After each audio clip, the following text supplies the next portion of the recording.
अब आपको दो बातें समझाना चाहता हूं जो आपको याद दिलाएगा कि आपको किस तरह से मैनिपुलेट किया जाता है, आपके दिमाग के साथ किस तरह से खिलवाड़ किया जाता है और आपको बेवकूफ बनाया जाता है।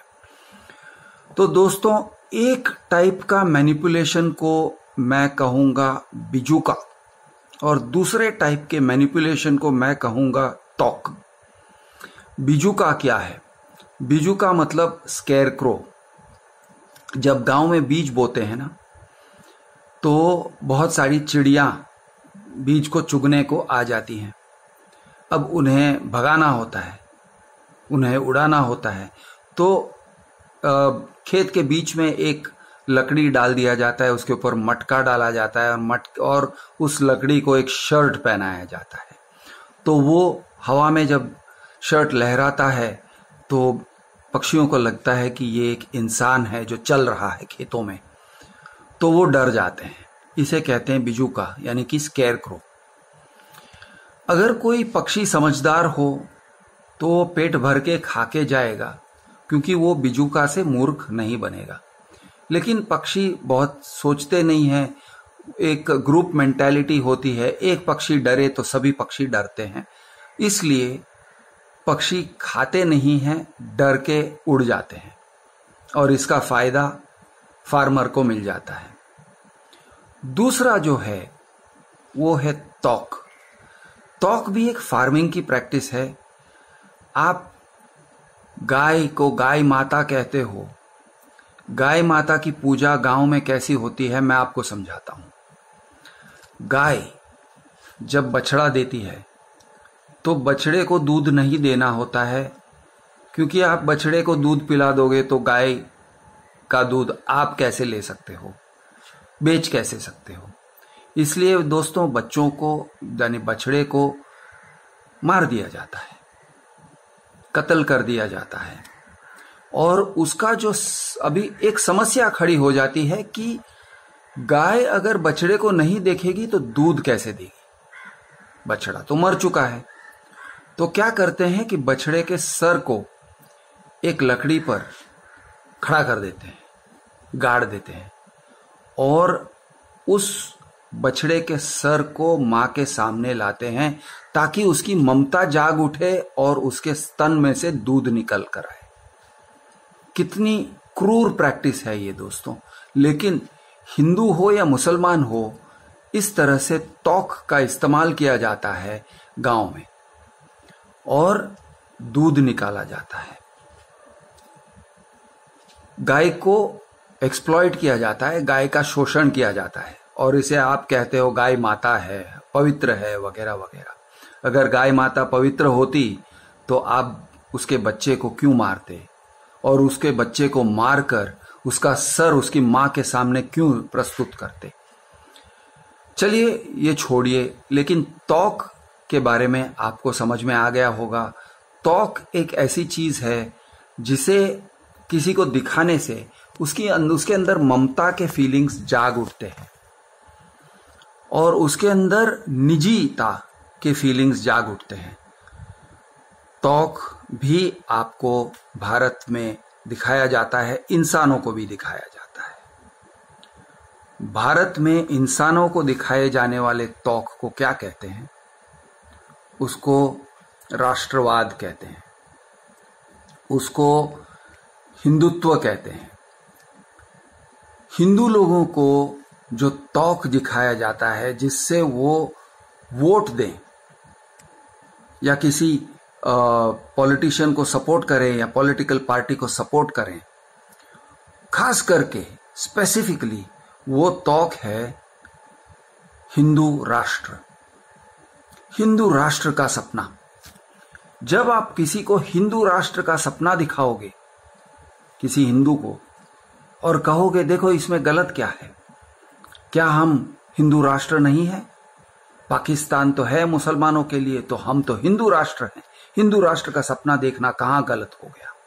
तो इस तरह से आपको एक तौक दिखाया जाता है और आपके अंदर जो फीलिंग्स है वो मैनिपुलेट कर दिए जाते हैं और आपको लगता है हाँ यही लीडर सही है जो हमको हिंदू राष्ट्र दिलाएगा। तो आपको लालच हो जाती है हिंदू राष्ट्र की। जिस तरह से गाय को लालच होती है कि ये मेरा बछड़ा मेरे सामने है, उसको दूध पिलाऊं, और दूसरे तरफ है स्केरक्रो, बिजूका, जिससे हिंदू लोगों को डराया जाता है। वो बिजूका से कैसे डराते हैं?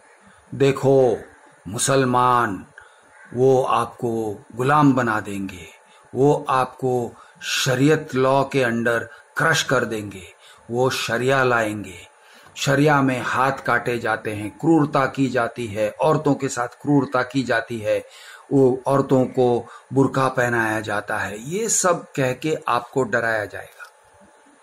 वो आपके घर के अंदर प्रवेश करके आपके माँ बहनों को रेप कर देंगे।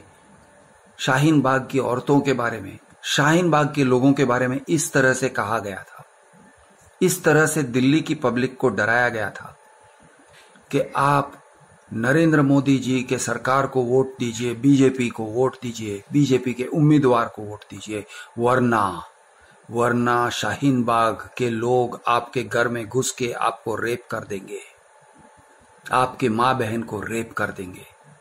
ये सब सुनाकर बिजूका दिखाया जाता है आपके सामने।